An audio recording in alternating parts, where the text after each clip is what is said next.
The churches that have a history of being incubators, like Chapelwood.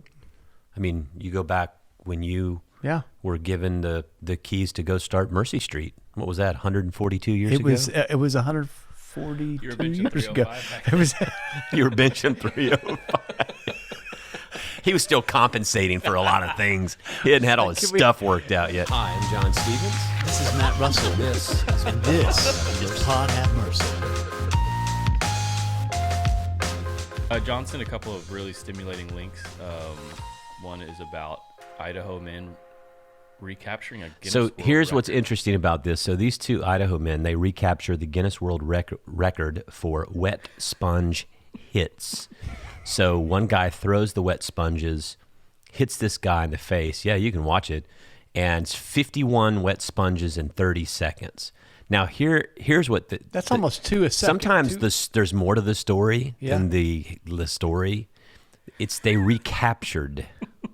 So they held the record. Recaptured, They held the record, which meant there were some other yahoos out there. Yeah, from Ohio, jerks from Ohio. Decided, we're bringing it back to Idaho. Those guys did 48 sponges in 30 seconds. Yeah. I think we can beat that. And they get 50. And These then are just guys, two white dudes in the suburbs that have way too much time. They have lost all meaning. Look at this. Please, can we add this to the show notes? Guinness World's Record. I mean, That is. yeah, that was the real special part of it. Is they recaptured the record.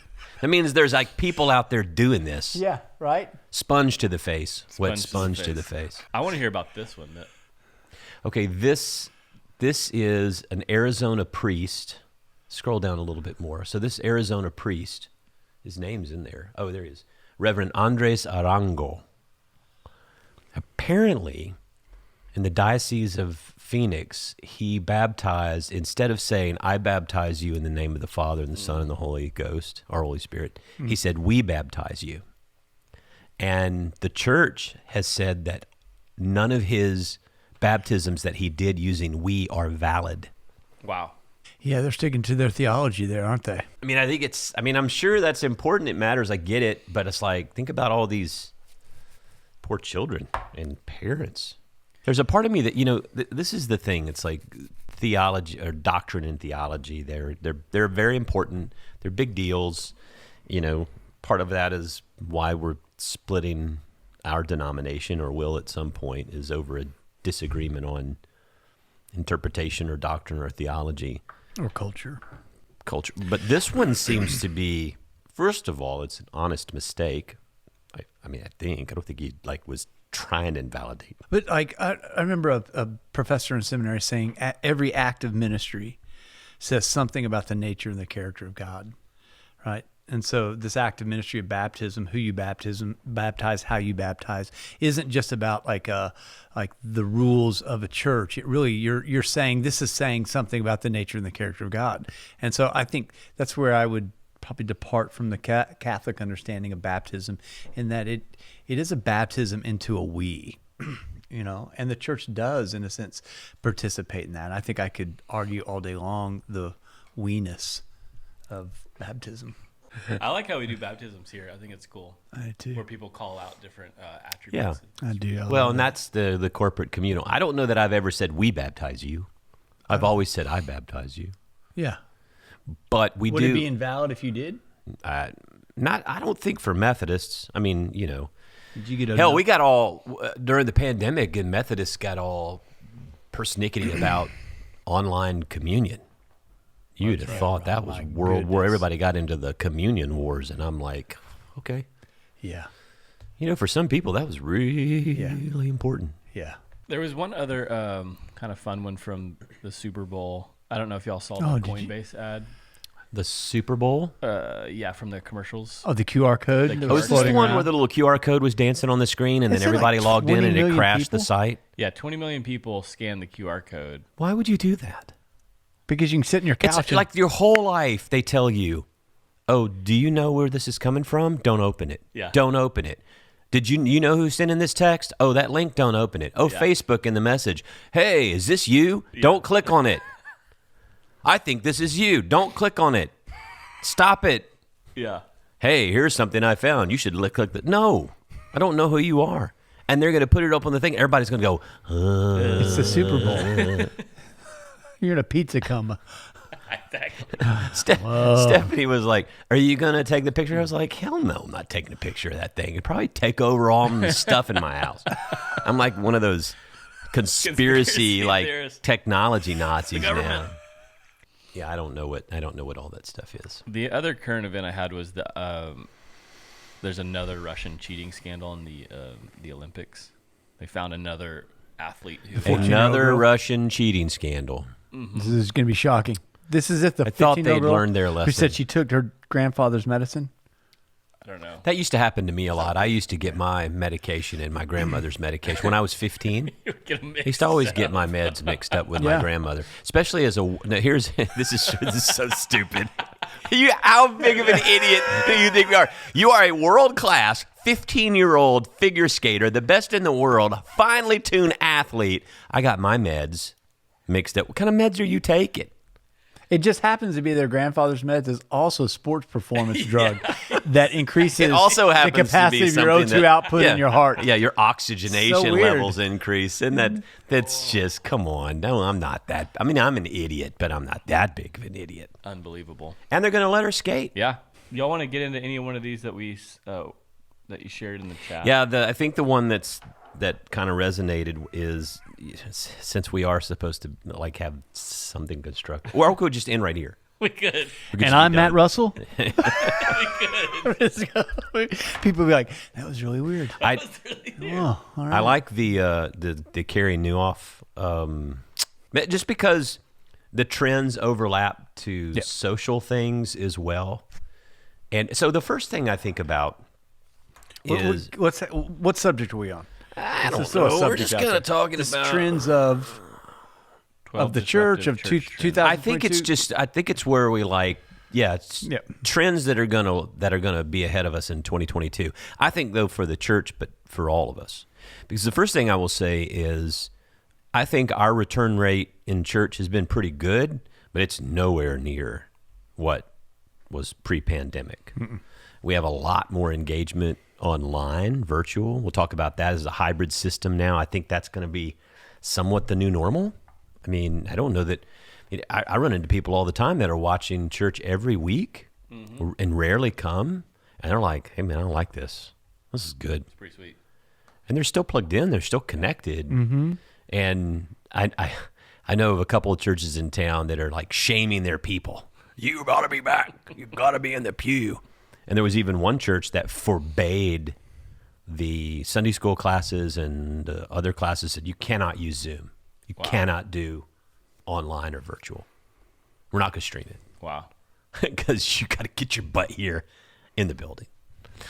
And I just think that's the wrong, I mean, it may be the right take with that particular congregation. I just don't think that's the way it's going. But I think here's another thing that people were talking about recently. So look at society, right? Super Bowl is packed. Right. Basketball stadium, baseball if they ever play. Football games packed. Concerts are back open. People are in restaurants. Every restaurant I go to, it's pretty slammed. I mean, it's not like, people are everywhere. Right. But offices, if you look at the statistics of people who have returned to offices, it's like 56% of people that have actually returned full-time to the office. And someone said that the anxiety has shifted from the anxiety of getting sick to now the anxiety is transferred to like I'm anxious about living life again, like reintegrating. And selfishly, I wouldn't want to go back to the office if I could work from home. PricewaterhouseCoopers basically said, no one's ever coming back to the office. We're done with offices. Wow. And there have been a couple of companies that have done that. But I think that's like, churches have had to ask, and there's still churches that are not meeting in person. Right. Yeah, so Carrie Newhoff he does a good job with trends and stuff. A lot of people follow him. He does stuff on leadership. You can go search him. His last name is spelled Nieuwhof. I say my W's like that because when I was in college, I worked at a radio station. Yeah, and you couldn't say W. You say W. W. WPTB, the only station you'll ever need. Dude, you'd be a great DJ. I could see that. But anyway, this demise of the old model of church. Now, what's interesting there is, what is the old model of church? Sunday, 1 hour. or 2. Or 3. Well, it's different. Like when you and I were growing up, it was Sunday. So you'd have Sunday morning, then you'd have MYF and choir and afterglow, right? Yeah, So it was I went Sunday afternoon. I went Sunday morning, Sunday afternoon, Wednesday night. Wednesday night. Yep. That was it. That was your schedule. Yep. That was Wednesday nights locked in. died. When I was young, they would have Sunday night church service, like Yes. a church with the associate pastor would Yep. preach. They'd have the same music. It was almost like, but it was a little bit more casual. Yeah, super casual. Even though our church was casual, it was more casual. It's casual. There's casual, and then there's more casual. There's favorite and more favorite. And all the youth would go to the Sunday night service. Yeah. Same with us. We'd like eat afterwards. We'd have youth group, and then there'd be some. But I think the old model, I mean, whatever you want to call the old model, whatever the model is, the model of church in America for the long time, the past 20, 30, 40 years has been in decline. So to think that somehow the pandemic is like really, that's really putting a kink in the system. Yeah. Pandemic has really set us back, man. It's just, what I say all the time is pandemic is just the accelerant. Right. It's just gas on the fire that was the embers that were already burning. Absolutely. And, 2021, Gallup poll shared that for the first time ever, church membership dropped below 50% nationwide. Millennials, only 36% identify with the church. Gen Z, 33, a third say they have no religious affiliation at all. So 10 years ago, only 22% of millennials said they had no religious affiliation. And now that's 31%. Gen Z, 33%. The baby boomers, so I think about the parents of the baby boomers, what do they call those? The sustainers or the greatest generation? Right. The fought World War II.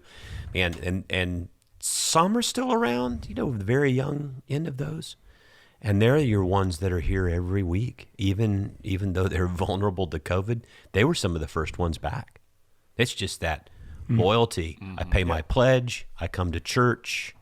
I show up at this lunch. I show up at this. I was just downstairs with what we call them, the circles, United Methodist Women's Circle. Yeah. And it was a group of older ladies. They're friends. They love each other. Man, they're in there eating lunch. Yeah. It's not keeping them bound. Yeah. They're here.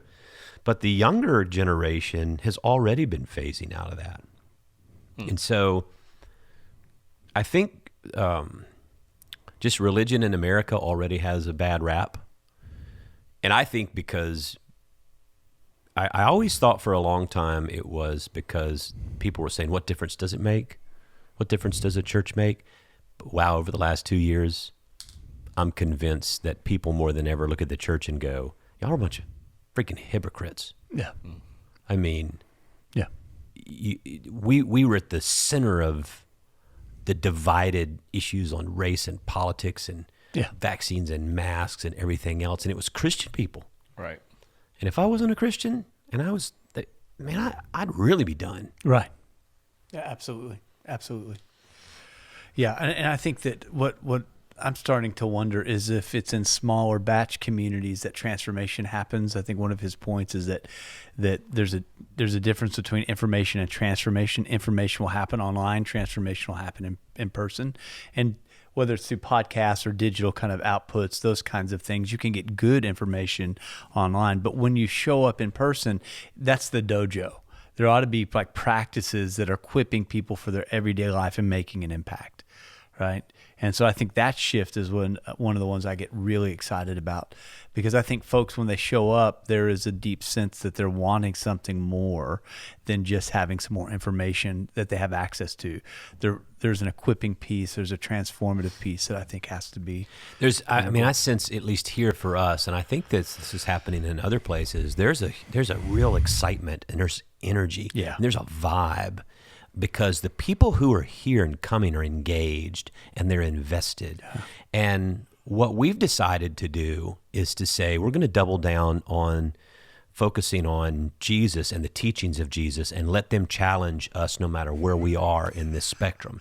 And so if you're on the right, you're going to get challenged. If you're on the left, you're going to get challenged, because, man, we're in Luke 6 right now in the Sermon on the Plain, and it doesn't matter what your position is on anything, this stuff is going to challenge you. And I think what people want to see in a church is, can you be faithful to the biblical principles? Yeah. Don't just pick and choose the stuff that resonates with you and your worldview and your politics and your ideology, or co-opt it and shift it and manipulate it to defend just your position, because that's what churches have done. And I'm both sides of the issues. Yeah. I think conservatives do it and liberals do it. Yeah. And will there be a church that will teach Jesus and then bear witness to that and what they do in their everyday life, call each other into that, right? And so it's then the so what factor gets higher. So if we're going to talk about this, what impact does that have on my everyday life, raising my kids, my neighbors, housing issues in my community, food issue, whatever those things are, that we ought to see a shift in folks coming together because the church has showed up. Yeah.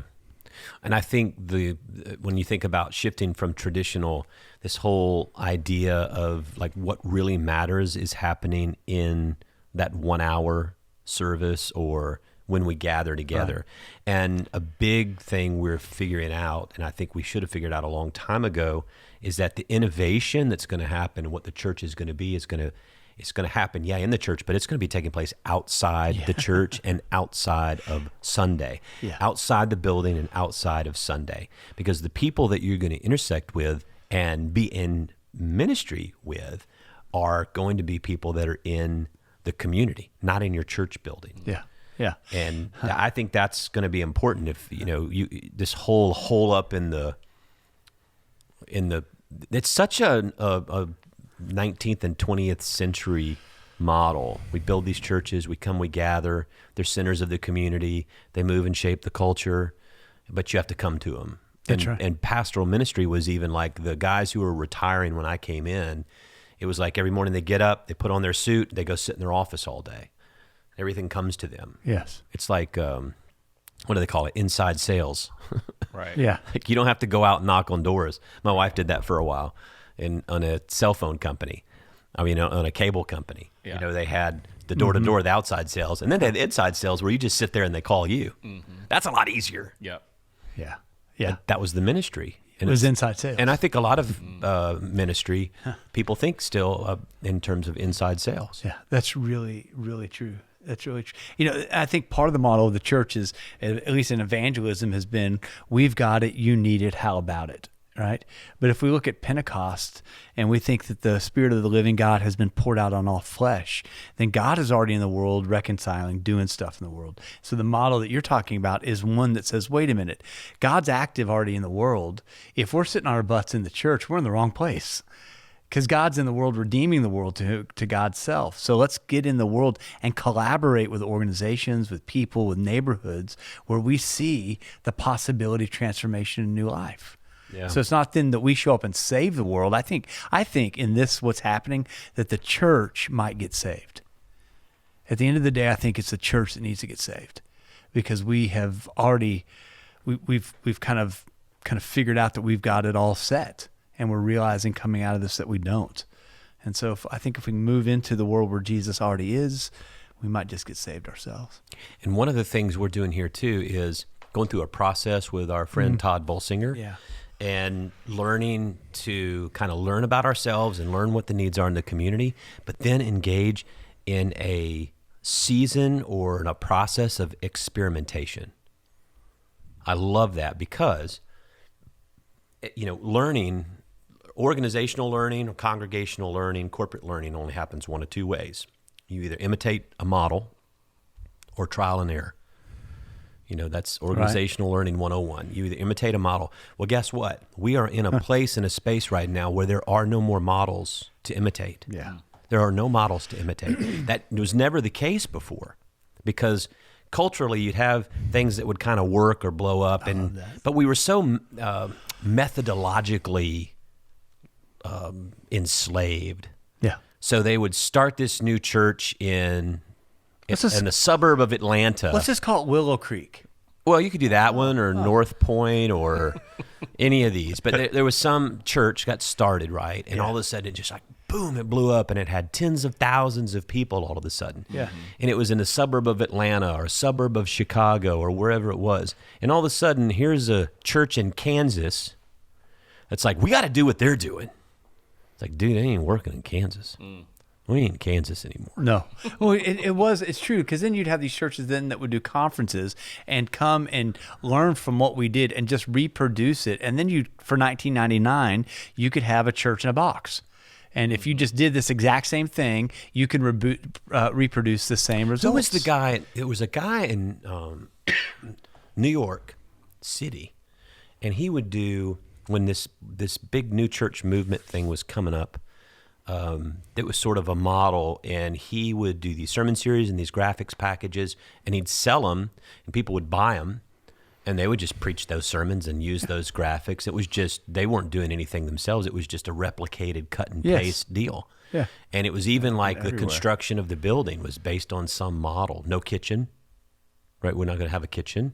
If we have to do food, we'll bring it in from outside. Kitchens are real expensive. We're not spending our money. We're going to spend it all on auditorium space or on some cool jive kid center, that looks like an old Western town.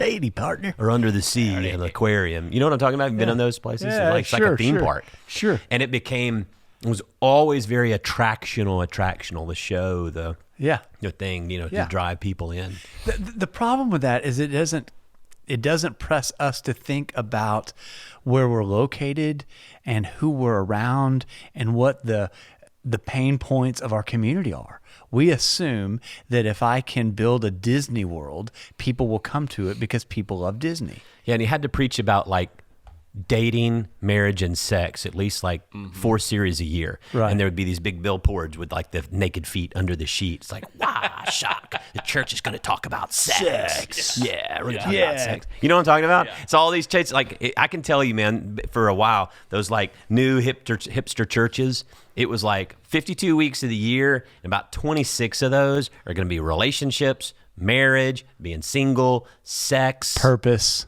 Your purpose-driven self. Mostly was marriage and sex, single and sex and sex, or whatever it was.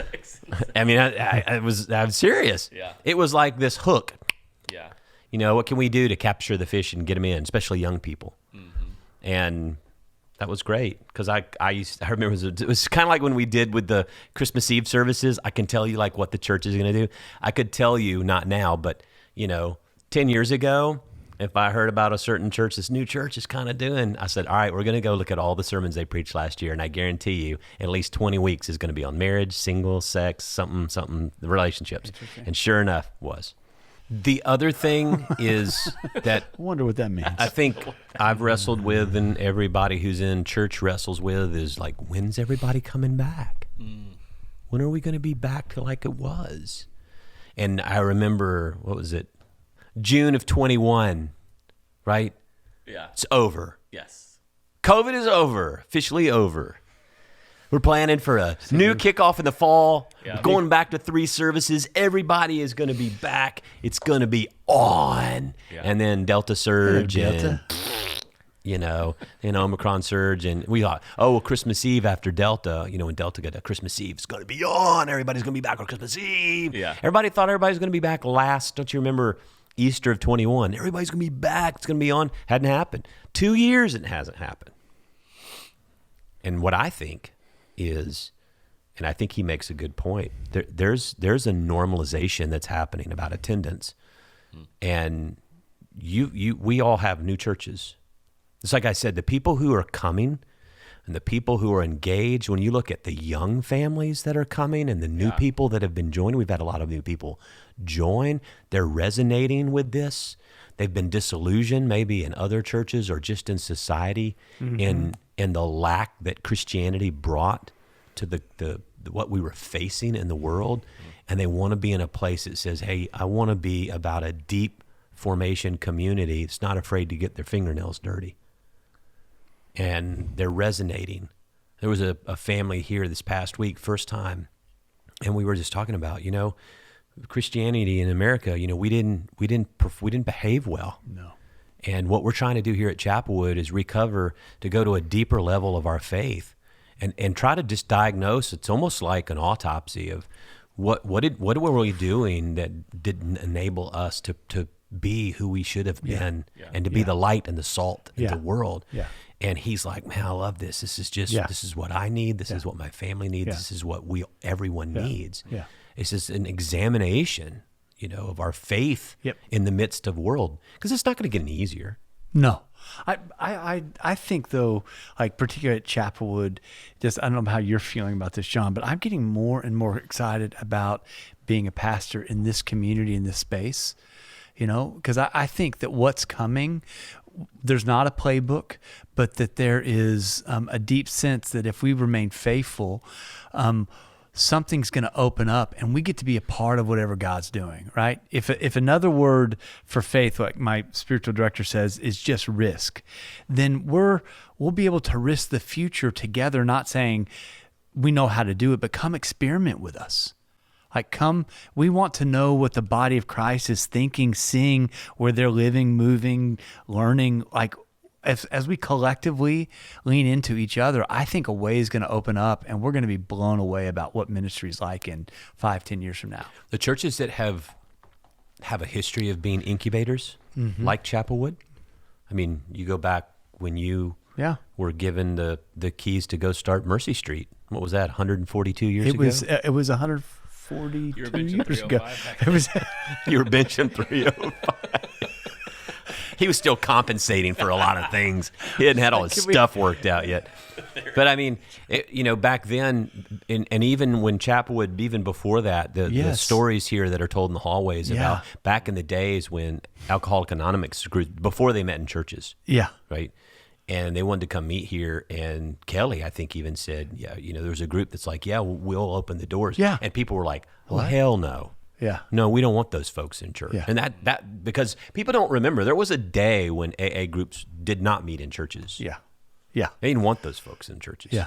In AA, all that stuff. Or if they did, they let them be in the basement on a side door. Some tool shed out on the back of the property. No, I'm serious. I'm serious. A heart attack. I remember when I first came in ministry 30 years ago in certain small towns in South Georgia, it was still like there were community centers you go do that. You don't do that in the church. No. Wow.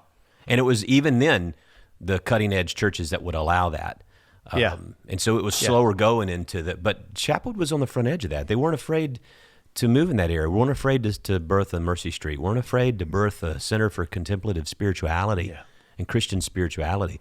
I'd say before all that stuff became bigger, but even now, a lot of churches don't even delve into that stuff. No. And so to be able to be a church that's been innovative, risk-taking, incubating, ideas, we've started a lot of things that have failed. Mm-hmm. We have a lot of stuff we've had that we purchased to start things, and we're like, now we're going to do this. Didn't work. We got to figure something else out. Yeah. But those are the kinds of churches that are going to do well if they have the DNA. It's really hard, though, in organizational culture and change management. If you are in a system that has not had that DNA in it, it's a very protected, static, low, very risk-averse type of an organization, you better hope you have a lot of endowment. You better hope you have a lot of money. It's just a slow bleed. Which is a sad thing to say because all that really does is it extends you dealing with the consequences. It's just you can be on life support longer. That's what that means. But you can be dead longer. But what I would say, like even here when we look at mergers and things with Fairhaven that we did, is when a church finally says, we're stuck, we've tried everything, we still have some capacity, we still have some ability to do something, but we can't do it, and we want you to come and help us make it happen. Yep. And when you see a church like that, dude, because there's way too many of them that are like, oh hell no, we're not giving up control. We're gonna stay right here with our 40 people on Sunday and not welcoming anyone new into this place. Our 38 people on Sunday and the week after. Because if you thought things were predictable before, it's going to be way less predictable going forward. If you thought it was chaotic before or uncertain before, dude, you haven't seen anything yet. Yeah. What we're going to enter into now is a time where we used to always do these strategic planning, and every few years you'd have a strategic plan and you do this and you do that. If you have not created a nimble organizational system, if you've not created a very nimble living system that can pivot with some margin to be able to adequately like shift and position, you're not going to make it. If you are so filled now, punching the clock, working to do the regular, ordinary things you used to do. Got to preach a sermon, got to teach a Bible study, got to have this program, got to do this program, got to do this, got to visit this, got to be there, got to do this. Making the donuts. That's it. Just that's it. You're just going to tend, as our friend Bob said this morning. You're either growing or you're tending, and tending is not bad. I mean, hospice ministry is good ministry. Amen. Yeah. It's good ministry. It's God ministry. But you got to know what you're signing up for. And so to live in the delusion that think that somehow I'm in the tending hospice ministry, but I'm just going to hope things get better and will things get better when no one's willing to work towards that or change, it's not going to happen. Yeah. Yeah. And to know, to be in a place also that's not looking for a system to save them, but is saying, what is our culture going through? And to discern that, understand that, articulate that rightly. What are our people going through? To discern that, articulate that, because you know your people and you love your people, and the folks kind of feed back, and collectively as a body, you begin to move in a way that the Spirit leads. That to me is exciting. Yeah. I want to be a part of that. There's something else that I just hit me now, and I think I kind of knew it, but it just hit me right now, and people, this is going to be really more for United Methodist people who understand our system, especially pastors, if they listen to this, which I think we have one or two that might. And your mother. And my mom.